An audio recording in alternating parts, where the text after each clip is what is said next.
दोस्तों, आज के डिजिटल के दौर में लोगों के पास क्रेडिट कार्ड होना बड़ा ही आम बात है और क्रेडिट कार्ड के कर्ज के दलदल में फंस जाना भी बड़ा ही आम बात है। और इसी को लेकर के हमारे कुछ व्यूअर्स ने सवाल पूछा है कि क्रेडिट कार्ड का बहुत ज्यादा अमाउंट ड्यू हो गया है हमारे ऊपर, इससे हम कैसे छुटकारा पाएं, कर्ज से कैसे निजात पाएं। तो आज हम इस वीडियो में कुछ ऐसे बेस्ट पॉइंट्स पर डिस्कस करेंगे जो यकीनन आपको हेल्प करेगा क्रेडिट कार्ड के कर्ज से छुटकारा पाने में। तो चलिए वो कौन कौन से पॉइंट्स हैं इस पर एक नजर बारी बारी से डालते हैं। तो देखिए, आगे बढ़ने से पहले थोड़ा सा जान लेते हैं कि दरअसल क्रेडिट कार्ड का ड्यू होता क्या है और इसका कर्ज धीरे धीरे इतना बड़ा अमाउंट का रूप कैसे ले लेता है। तो देखिए, होता यूं है कि जब भी आप क्रेडिट कार्ड का पेमेंट डिले करते हैं, ये यूं कहें कि जो ड्यू डेट होता है उसे मिस कर देते हैं, तो फिर उस पर पेनल्टी के साथ साथ इंटरेस्ट भी लगता है।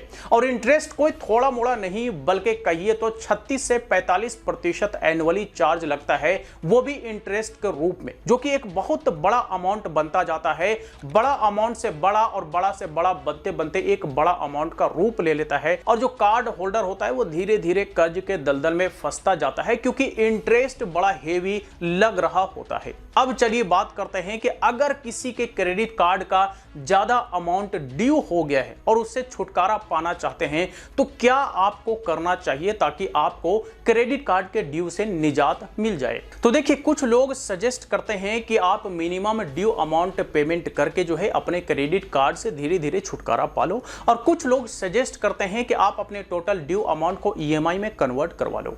तो देखिए, आज हम इन्हीं दो पॉइंट्स को ध्यान में रखते हुए बात करेंगे कि minimum due amount versus EMI, दोनों में से बेस्ट कौन सा है, आपके लिए बेहतर कौन सा है, बेनिफिशियल कौन सा है, आपको कौन सा ऑप्शन चूज करनी चाहिए ताकि बिना किसी प्रॉब्लम के आप अपने क्रेडिट कार्ड के ड्यू को धीरे धीरे रीपेमेंट कर पाएं। तो देखिए, सबसे पहले हम बात करते हैं मिनिमम ड्यू अमाउंट के बारे में। तो हम सबको पता है कि मिनिमम ड्यू अमाउंट जो होता है वो टोटल अमाउंट का लगभग 5% अमाउंट होता है जो कि पेमेंट करना पड़ता है। और टोटल अमाउंट का 5% पेमेंट आप करते तो जरूर हैं, आपके उस टोटल अमाउंट पर कोई पेनल्टी तो लगता नहीं है, लेकिन जो बचा हुआ अमाउंट होता है उस पर तो इंटरेस्ट लगता ही लगता है, जो कि अगले महीने बढ़ करके एक अलग तरह का अमाउंट आपके सामने आता है।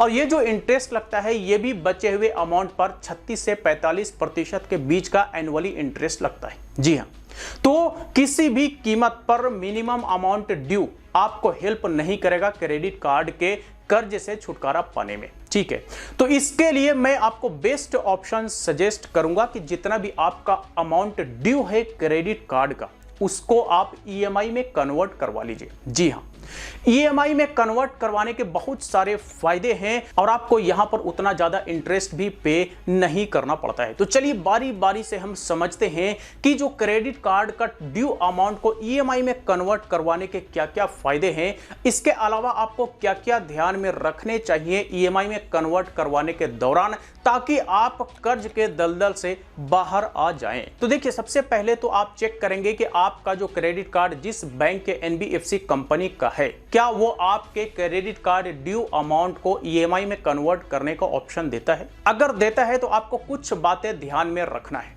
जैसे कि नंबर 1 कि अगर आप ईएमआई कन्वर्ट करवाते हैं तो ईएमआई कन्वर्जन चार्ज कितना कर रहा है। अगर कोई मिनिमम चार्ज है 200 रुपये 300 रुपये तो चलिए सही है, आप इसे बोरो कर सकते हैं, आप इतना तो कर ही सकते हैं।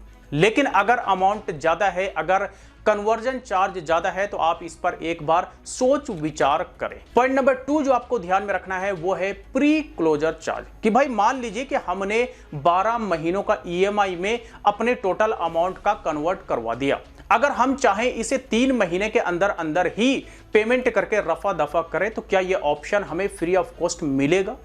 इसे कहते हैं प्री क्लोजर। ठीक है, तो प्री क्लोजर कोई चार्ज वगैरह तो नहीं है, या फिर ऐसा तो नहीं कि प्री क्लोजर का कोई ऑप्शन ही नहीं। तो आप इसे भी एक बार पता कर लेंगे, आप अपने बैंक से या फिर आप अपने उस एनबीएफसी कंपनी से जिसने आपको कार्ड दिया है। तीसरा पॉइंट जो आपको ध्यान में रखना है वो ये कि आप जब भी किसी भी अमाउंट का ईएमआई में कन्वर्ट करवाएं तो ज्यादा लंबा ड्यूरेशन के लिए ना करवाएं। जैसे कि कई बार आपको ऑप्शन मिलता है कि आप 24 महीनों का करवा लें। तो एक बात आपको ध्यान में रखना चाहिए कि जितना लंबा आपका ईएमआई चलेगा उतना ज्यादा आपको इंटरेस्ट के रूप में अमाउंट देना पड़ेगा। तो जितना कम से कम हो सके, जितना मिनिमम ईएमआई बन सके उतना ही आप करवा लीजिए, ताकि कम से कम आपको इंटरेस्ट पे करना पड़े और कम से कम इंटरेस्ट पे करके ही आप क्रेडिट कार्ड के कर्ज से छुटकारा पा लें। आखिरी और पॉइंट नंबर 4 है जो आपको ध्यान में रखना है, वो ये कि कैशबैक और जो रिवॉर्ड्स आपके कार्ड्स पर मिले हैं, क्या इस पर कोई इफेक्ट पड़ेगा ईएमआई कन्वर्जन करवाने में? ये भी आपको एक बार अपने बैंक या एनबीएफसी कंपनी से कंफर्म करना है, ताकि आपका किसी भी तरह का कोई बेनिफिट का लॉस ना हो और आप धीरे धीरे क्रेडिट कार्ड के कर्ज से छुटकारा भी पा लें। ठीक है, तो ये 4 पॉइंट्स आपको ध्यान में रखने हैं क्रेडिट कार्ड के ड्यू को ईएमआई में कन्वर्जन करवाने से पहले, ताकि आपको किसी भी तरह का कोई एक्स्ट्रा चार्जेस वगैरह पेमेंट ना करना पड़े। तो ध्यान रखें कि क्रेडिट कार्ड के ड्यू के केस में कभी भी मिनिमम ड्यू अमाउंट पेमेंट का ऑप्शन चूज मत कीजिए। ये आपको सिर्फ और सिर्फ कर्ज के दलदल में धकेलेगा,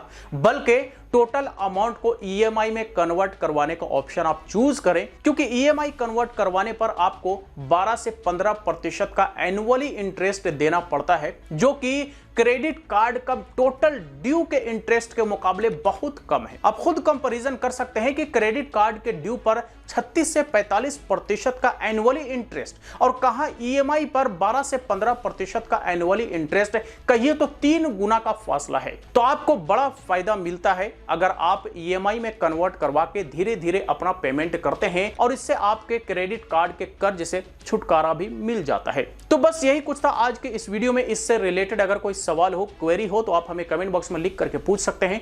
वीडियो अच्छा लगा हो तो लाइक करें, ज्यादा से ज्यादा लोगों के साथ शेयर करें और इसी तरह के वीडियोस के लिए हमारे यूट्यूब चैनल को भी सब्सक्राइब करें।